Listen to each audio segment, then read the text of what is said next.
নমস্কার বন্ধুরা, রসনা তৃপ্তি চ্যানেলে আবারও সকলকে অনেক স্বাগত জানাই। আজ আমি একটা সুন্দর রেসিপি নিয়ে হাজির হয়ে গেছি। আজ আমি বানাবো বেগুন বড়ির ঝাল। একদম নিরামিষভাবে বানিয়েছি। শুধুমাত্র এই দুটো উপকরণ থাকলেই কিন্তু একটা সুন্দর রেসিপি আপনারা বাড়িতে বানাতে পারবেন। আমি যেভাবে বানিয়েছি আপনারা দেখুন, খুব সুন্দর কিন্তু খেতে হয়। এইভাবে আপনারা বাড়িতে বানাতে পারেন। আর যারা আমার চ্যানেলটাকে এখনও সাবস্ক্রাইব করেননি তারা সাবস্ক্রাইব করে অবশ্যই আমার পাশে থাকবেন আর বেল আইকনটা প্রেস করে দেবেন, তাহলে সবার আগে নোটিফিকেশনটা আপনারা পেয়ে যাবেন। দুটো বেগুন ভালো করে ধুয়ে নিয়ে আমি এইভাবে চৌকো করে পিস করে কেটে নিচ্ছি। তো দেখুন এইভাবে সব দুটো বেগুনই আমি কেটে নিয়েছি। এবার এটাকে পাশে রেখে দেব। গ্যাসের মধ্যে একটা কড়াই বসিয়ে এর মধ্যে হাফ কাপ তেল দিয়ে দিয়েছি। যেহেতু এতে কোনো কিছু ব্যবহার করব না, মশলাপাতি খুব বেশি ব্যবহার করব না, ওই জন্য তেলটা কিন্তু একটু বেশিই লাগবে। হাফ কাপ তেলে আমি বড়ি, এক বাটি বড়ি নিয়েছি। বড়িটা কিন্তু আমি মুসুর ডালের বড়ি নিয়ে নিই, যেহেতু নিরামিষ রান্না করছি আমি বিউলি ডালের বড়ি এখানে নিয়ে নিয়েছি। তো বড়িগুলো হালকা লালচে করে ভেজে তুলে নেব। তো দেখুন এটা কিন্তু ভাজা হয়ে গেছে। এবার এটাকে আমি তেল ঝরিয়ে তুলে নেব। তো ভালো করে এটা ভেজে নিয়েছি, এবার তুলে নিচ্ছি বড়িগুলোকে। একদম সহজ পদ্ধতিতে বানিয়েছি, আপনারা বাড়িতে অবশ্যই ট্রাই করবেন, খেতে কিন্তু ভীষণ সুন্দর হয়।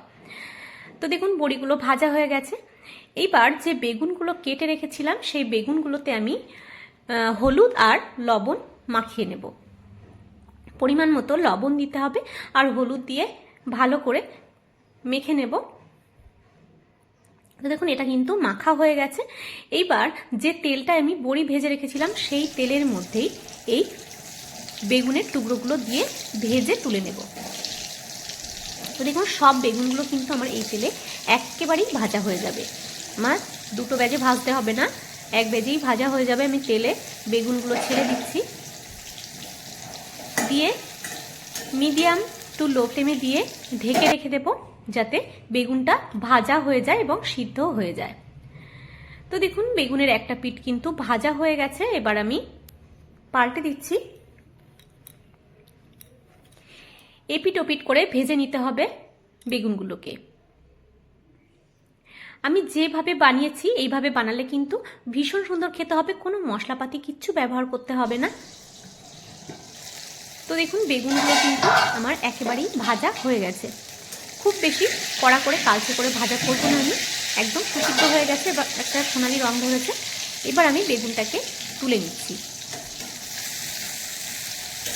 আমার চ্যানেলে বন্ধুরা আমি সহজ পদ্ধতিতে সুন্দর সুন্দর রেসিপি দেওয়ার চেষ্টা করি।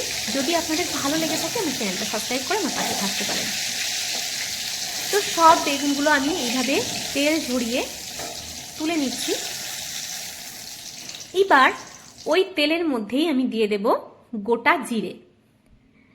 গোটা জিরেটা দেওয়ার পরে একটু ভাজা ভাজা হয়ে গেলে এর মধ্যে দেব হলুদের গুঁড়ো 1 চামচ। হলুদের গুঁড়োটা আপনারা যদি কাঁচা না দিয়ে এইভাবে তেলের মধ্যে একটু দিয়ে নেন, তবে কিন্তু তেলের গ্যাসের ফ্লেমটা একদম লোতে রেখে হলুদটা দিতে হবে, যাতে পুড়ে না ওঠে। এইভাবে দিলে কিন্তু কাঁচা গন্ধটা বেরোয় না, তরকারিটা সুস্বাদু হয়।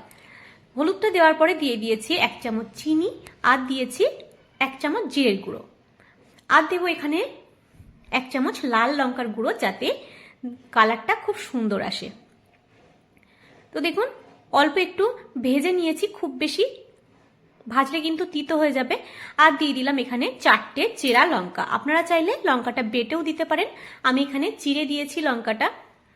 ভাজা ভাজা হয়ে গেছে। এবার এখানে গরম জল দিয়েছি 1 কাপ।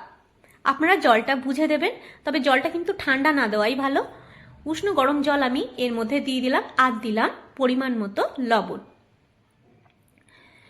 এটা দেওয়ার পরে যে বড়িটা ভেজে রেখেছিলাম সেই বড়িটা এখানে দিয়ে দিলাম, দিয়ে ঢেকে আমি রেখে দেব 1 মিনিটের মতো। খুব বেশি ঢাকবো না, কারণ বড়িটা খুব বেশি সুসিদ্ধ করব না, হালকা একটু শক্ত থাকলেই কিন্তু খেতে ভালো লাগে। তো বড়িটা 1 মিনিট দিয়ে ঢেকে রেখেছিলাম। তারপরে এখানে ভাজা বেগুনগুলো এর মধ্যে দিয়ে দিচ্ছি।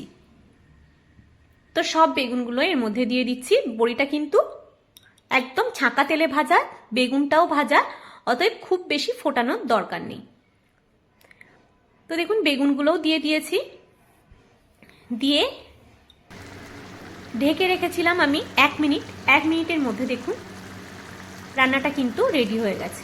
গ্যাসের ফ্লেমটা অফ করে ঢেকে রেখেছিলাম 5 মিনিট, তারপরে একটা পাত্রে ঢেলে নিচ্ছি। আশা করি আপনাদের রান্নাটা ভালো লেগেছে। তো আজ তবে আসি, আবার দেখা হবে নতুন কোনো রেসিপি নিয়ে। সবাই ভালো থাকবেন, সুস্থ থাকবেন।